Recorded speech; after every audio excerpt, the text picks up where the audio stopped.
கிறிஸ்துவின் பாடுகள். என்னை விட்டு தூரமாகாதேயும், ஆபத்து கிட்டியிருக்கிறது, சகாயரும் இல்லை. அநேகம் காளைகள் என்னை சூழ்ந்திருக்கிறது, பாசான் தேசத்து பலத்த எருதுகள் என்னை வளைந்து கொண்டது. பீறி கர்ச்சிக்கிற சிங்கத்தைப் போல் என் மேல் தங்கள் வாயை திறக்கிறார்கள். தண்ணீரைப் போல ஊற்றுண்டேன், என் எலும்புகளெல்லாம் கட்டுவிட்டது. என் இருதயம் மெழுகு போலாகி என் குடல்களின் நடுவே உருகிற்று.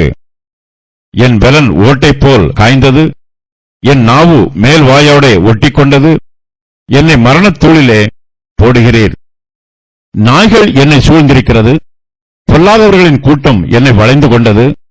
என் கைகளையும் என் கால்களையும் உருவ குத்தினார்கள். என் எலும்புகளையெல்லாம் நான் எண்ணலாம். அவர்கள் என்னை நோக்கி பார்த்து கொண்டிருக்கிறார்கள். என் வஸ்திரங்களை தங்களுக்குள்ளே பங்கிட்டு என் உடையின் பேரில் சீட்டு போடுகிறார்கள்.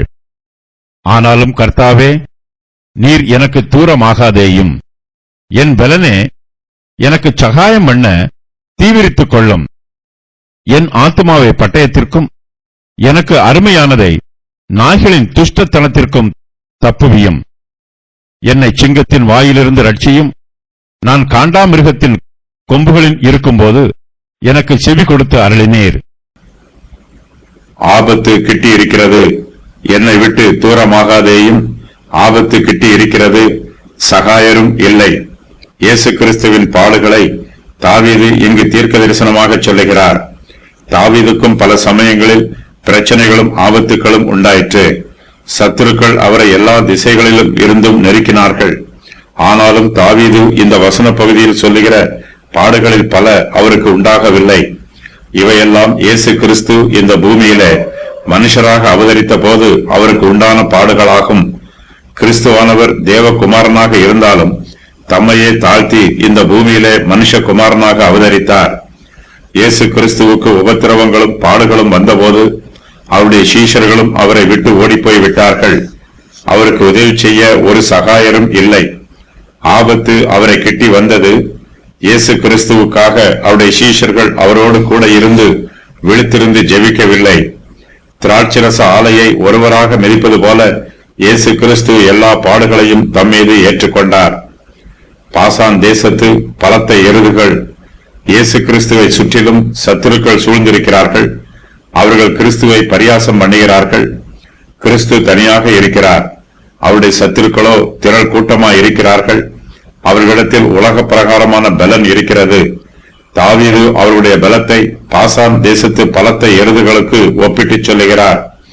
பிரதான ஆசாரியரும் ஜனத்தின் மூப்பரும் வேதபாரகரும் பரிசேயரும் இயேசு கிறிஸ்துவை துன்பப்படுத்தினார்கள். இவர்கள் பாசான் தேசத்து பலத்த எருதுகளைப் போல இயேசு கிறிஸ்துவை வளைந்து கொண்டார்கள். அநேகம் காளைகள் இயேசு கிறிஸ்துவை சூழ்ந்து கொள்வது போல இவர்கள் இயேசுவை சூழ்ந்து கொண்டார்கள். இயேசு கிறிஸ்துவை சூழ்ந்திருக்கிற சத்துருக்களில் சிலர் நாய்களைப் போன்ற சுபாவம் உள்ளவர்கள். அவர்கள் பொல்லாதவர்களின் கூட்டத்தாராய் இருக்கிறார்கள். நாய்கள் வெறியோடு இருப்பது போல பிரதான ஆசாரியரும் ஜனத்தின் மூப்பரும் இயேசு கிறிஸ்துவை கொலை பண்ண வேண்டும் என்று கொலை வெறியோடு இருந்தார்கள். இயேசு கிறிஸ்துவுக்கு விரோதமாக இவர்கள் சதி ஆலோசனை பண்ணினார்கள். பொல்லாதவர்களின் கூட்டத்தார் கிறிஸ்துவுக்கு விரோதமாக பொல்லாத சிந்தனை உடையவர்களாய் இருந்தார்கள். யூதருடைய ஆலோசனை சங்கத்திற்கு பிரதான ஆசாரியரே தலைவராக இருக்கிறார். ஜனத்தின் மூப்பர்கள் ஆலோசனை சங்கத்தில் அங்கத்தினராய் இருக்கிறார்கள். அவர்களிடத்தில் நீதியும் இல்லை, நியாயமும் இல்லை, உண்மையும் இல்லை. நீதிக்கு மதிப்பு கொடுக்காத பிரதான ஆசாரியன் நியாயாசனத்தில் உட்கார்ந்து இயேசு கிறிஸ்துவை நியாயம் விசாரிக்கிறான். ஆலோசனை சங்கத்தார் வழக்கை விசாரணை செய்வதற்கு பதிலாக இயேசு கிறிஸ்துவை எவ்வாறு கொலை செய்வது என்று சதி ஆலோசனை பண்ணுகிறார்கள். பொல்லாதவர்களின் கூட்டம் இயேசு கிறிஸ்துவை வளைந்து கொண்டது. இயேசு கிறிஸ்து ஆலோசனை சங்கத்திற்கு முன்பாக நிற்கிறார். அவர்களோ பீறி கர்ச்சிக்கிற சிங்கத்தை போல இயேசுவின் மேல் தங்கள் வாயை திறக்கிறார்கள். இயேசு கிறிஸ்துவை விழுங்கி விடுவது போல தங்கள் வாயை விரிவாய் திறக்கிறார்கள். இயேசு கிறிஸ்துவோ அவர்களுக்கு முன்பாக அடிக்கப்படுகிற ஆட்டுக்குட்டியை போல தம்முடைய வாயை திறவாதிருக்கிறார்.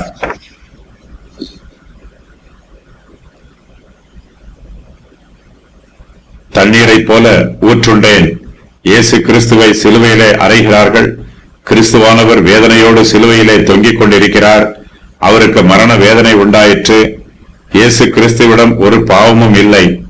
ஆனாலும் நம்முடைய பாவத்தின் நிமித்தமாய் அவர் நமக்காக பாவமானார்.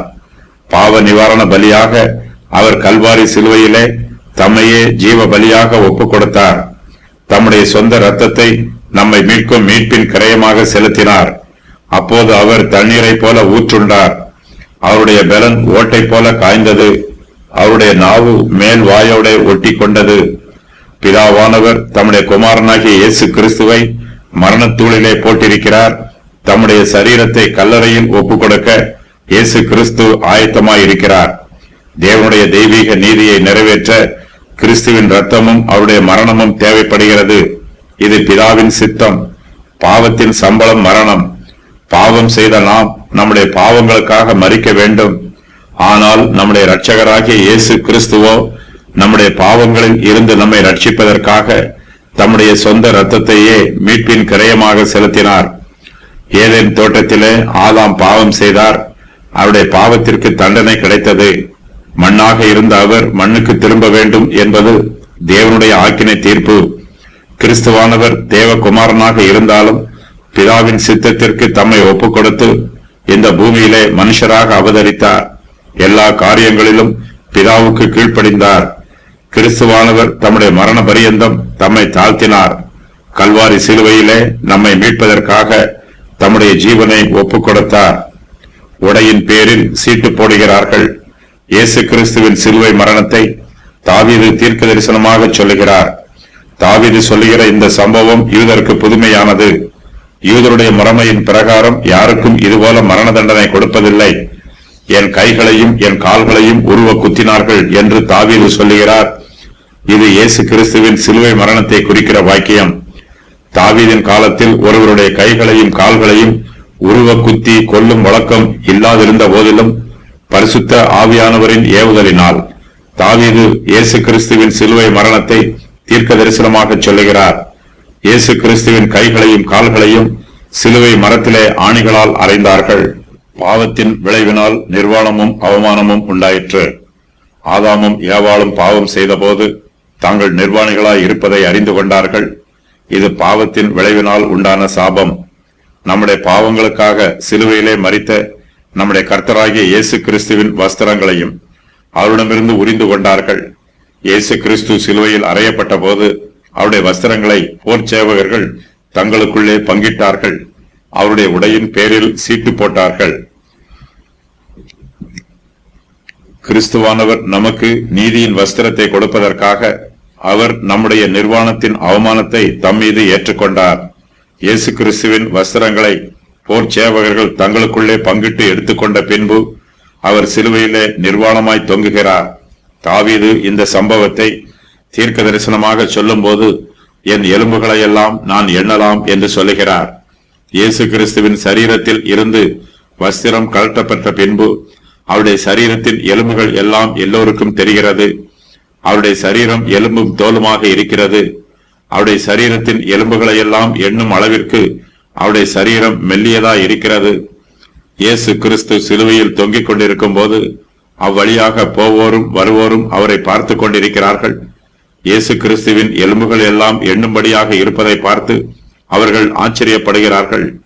இப்படிப்பட்ட மெல்லிய சரீரத்தை பார்த்து அவர்கள் பரிதாபப்பட வேண்டும்.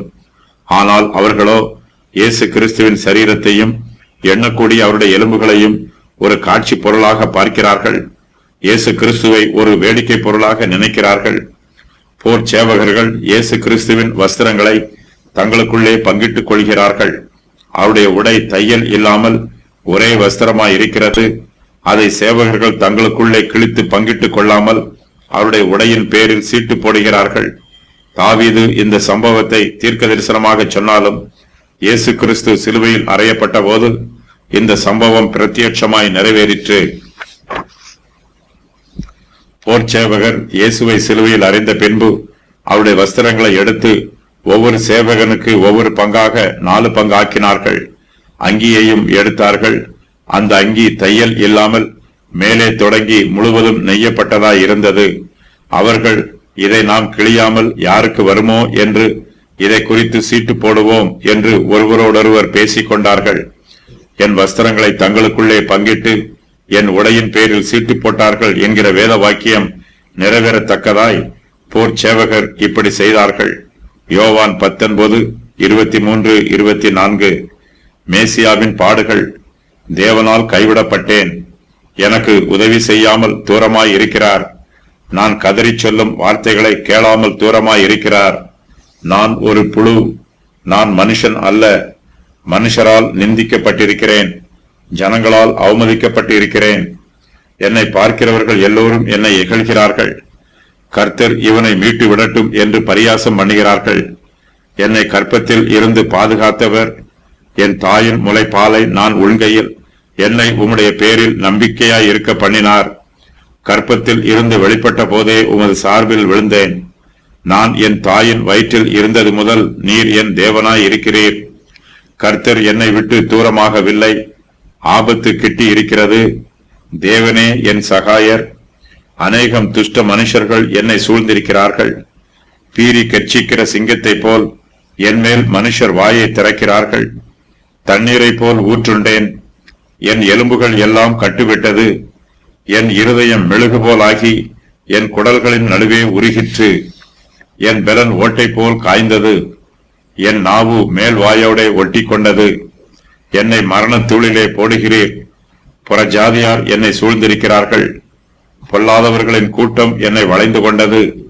என் கைகளையும் என் கால்களையும் உருவ குத்தினார்கள். என் எலும்புகளையெல்லாம் நான் எண்ணலாம். அவர்கள் என்னை நோக்கி பார்த்து கொண்டிருக்கிறார்கள். என் வஸ்திரங்களை தங்களுக்குள்ளே பங்கிட்டுக் கொண்டார்கள். என் உடையின் பேரில் சீட்டு போடுகிறார்கள். கிறிஸ்துவின் ஜெபம். இயேசு கிறிஸ்து தம்முடைய வியாகுலத்தில் பிதாவிடத்தில் ஜெபம் பண்ணுகிறார். பிதாவே, இந்த பாத்திரம் என்னை விட்டு நீங்க கூடுமானால் இதை நீங்கும்படி செய்யும் என்று விண்ணப்பம் பண்ணுகிறார். இயேசு கிறிஸ்துவின் ஜெபத்திற்கு முன் அடையாளமாக தாவீதும் இங்கு கர்த்தரிடத்தில் ஜெபம் பண்ணுகிறார். தாவீது கர்த்தரை பற்றி சொல்லும் போது என் பெலனே என்னும் வாக்கியத்தை பயன்படுத்துகிறார். தாவீது ஏற்கனவே கர்த்தரிடத்தில் என்னை விட்டு தூரமாகாதேயும் என்று விண்ணப்பம் பண்ணினார். இப்போது மறுபடியுமாக கர்த்தாவே, நீர் எனக்கு தூரமாகாதேயும் என்று விண்ணப்பம் பண்ணுகிறார். தாவீது வேதனைகளையும் பாடுகளையும் நெருக்கங்களையும் அனுபவிக்கும் போது இதுவரையிலும் அவரோடு கூட இருந்தவர்கள் இப்போது அவரை விட்டு தூரமாய் விலகி போய்விட்டார்கள். யார் தன்னை விட்டு விலகி போனாலும் கர்த்தர் தன்னை விட்டு விலகி போய்விடக் கூடாது என்று தாவீது கருத்தாய் விண்ணப்பம் பண்ணுகிறார். அவர் மாம்சத்தில் இருந்த நாட்களில் தம்மை மரணத்தினின்று ரட்சிக்க வல்லமை உள்ளவரை நோக்கி பலத்த சத்தத்தோடும் கண்ணீரோடும் விண்ணப்பம் பண்ணி வேண்டுதல் செய்து தமக்கு உண்டான பயபக்தியின் நிமித்தம் கேட்கப்பட்டார். எபிரேயர் 5:7. தமக்கு நியமிக்கப்பட்ட பாடுகள் வழியாக கடந்து செல்வதற்கு பிதாவானவர் தாமே தம்மை பலப்படுத்த வேண்டும் என்று இயேசு கிறிஸ்து ஜெபித்தார். தாவீது கர்த்தரிடத்தில் என் பலனே, எனக்கு சகாயம் பண்ண தீவிரித்துக் கொள்ளும் என்று விண்ணப்பம் பண்ணுகிறார். கர்த்தர் தாமே தனக்கு உதவி புரிய விரைந்து வருமாறு தாவீது ஜெபம் பண்ணுகிறார். சங்கீதக்காரர் தன்னுடைய ஆத்மாவை பற்றி சொல்லும் போது அருமையானது என்னும் வார்த்தையை பயன்படுத்துகிறார். என் ஆத்மாவை பட்டயத்திற்கும் எனக்கு அருமையானதை நாய்களின் துஷ்டத்தனத்திற்கும் தப்புவியும் என்று தாவீது கர்த்தரிடத்தில் விண்ணப்பம் பண்ணுகிறார். தாவீதின் ஆத்மா அவருக்கு அருமையானதாய் இருக்கிறது. தாவீதுக்கு ஒரே ஒரு ஆத்மா மாத்திரமே இருக்கிறது. அந்த ஆத்மாவை அவர் காத்துக்கொள்ள வேண்டும். தன்னுடைய ஆத்மாவை காத்துக்கொள்ளாமல் அசட்டையாய் இருந்துவிட்டால் அது தாவீதுக்கு மிகப்பெரிய அவமானமாய் இருக்கும். தாவீது தன்னை பட்டயத்திற்கு விலக்கி காத்துக் கொள்ளுமாறு விண்ணப்பம் பண்ணுகிறார். இந்த பட்டயம் மனுஷருடைய பட்டயம் அல்ல, இது கர்த்தருடைய பட்டயம். பாவத்திற்கு விரோதமாக கர்த்தருடைய பட்டயம் கொழுந்துவிட்டு எரியும். தேவனுடைய தெய்வீக கோபாக்கினைக்கு அடையாளமாக இந்த பட்டயம் சொல்லப்படுகிறது. தன்னுடைய ஆத்மாவை கர்த்தர் தாமே தம்முடைய கோபாக்கினைக்கு தப்புவித்து காத்தருளுமாறு தாவீது விண்ணப்பம் பண்ணுகிறார்.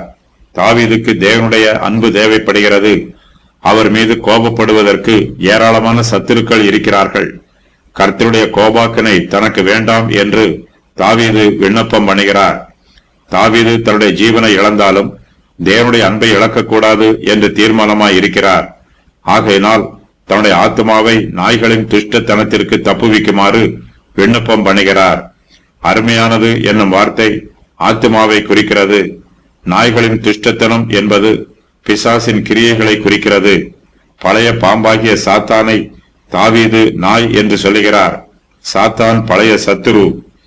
தாவீதுக்கு ஏராளமான ஆபத்துக்கள் உண்டாயிருக்கிறது. பயங்கரமான ஆபத்துக்களில் இருந்து கர்த்தர் தாமே தன்னை பாதுகாத்து அருளுமாறு தாவீது விண்ணப்பம் பண்ணுகிறார்.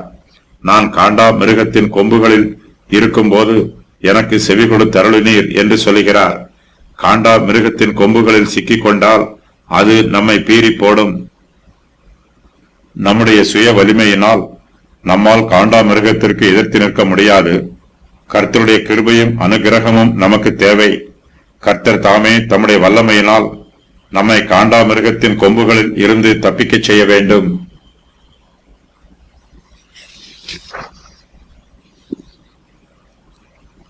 கர்த்தர் தாமே தன்னை சிங்கத்தின் வாயில் இருந்து ரட்சிக்குமாறு தாவீது விண்ணப்பம் பண்ணுகிறார். சிங்கத்தின் வாயில் நாம் சிக்கிக் கொண்டால் அது நம்மை பீறி போடும். நம்முடைய சரீரம் அழிந்து போகும். இயேசு கிறிஸ்து பிதாவினிடத்தில் ஏறெடுத்த ஜெபத்திற்கு பிதாவானவர் உத்தரவு கொடுக்கிறார். இயேசு கிறிஸ்துவின் சரீரம் அழிவை காணாதிருக்குமாறு செய்கிறார். கிறிஸ்துவானவர் கல்வாரி சிலுவையிலே மரித்தார். கல்லறையில் அடக்கம் பண்ணப்பட்டார். 3ஆம் நாளிலே பிதாவானவர் கிறிஸ்துவின் சரீரத்தை உயிரோடு எழும்பச் செய்தார். இயேசு கிறிஸ்து சிலுவையில் மரித்துக் கொண்டிருக்கும் போது பிதாவானவர் அவருடைய ஜீவனை காப்பாற்றவில்லை. இயேசு கிறிஸ்து சிலுவையில் மரிப்பது பிதாவின் சித்தமாயிற்று. கிறிஸ்துவானவர் சிலுவையின் பாடுகளை அனுபவிப்பதற்கு பிதாவானவர் அனுமதி கொடுத்தார். இயேசு கிறிஸ்து சிலுவையின் மரண பரியந்தம் தம்மை தாழ்த்தியதினால் பிதாவானவர் அவரை உயர்த்தினார். 3ஆம் நாளிலே அவரை உயிரோடு எழுப்பினார். இதுவே பிதாவானவர் இயேசு கிறிஸ்துவுக்கு காண்பித்த மிகப்பெரிய கிருபை. இயேசு கிறிஸ்துவின் உயிர்த்தெழுதலினால் அவரை நம்புகிற நாமும் உயிரோடு எழுந்திருப்போம் என்னும் நம்பிக்கை நமக்கு உண்டாயிருக்கிறது. இதுவே விசுவாசிகளின் சிலாக்கியம்.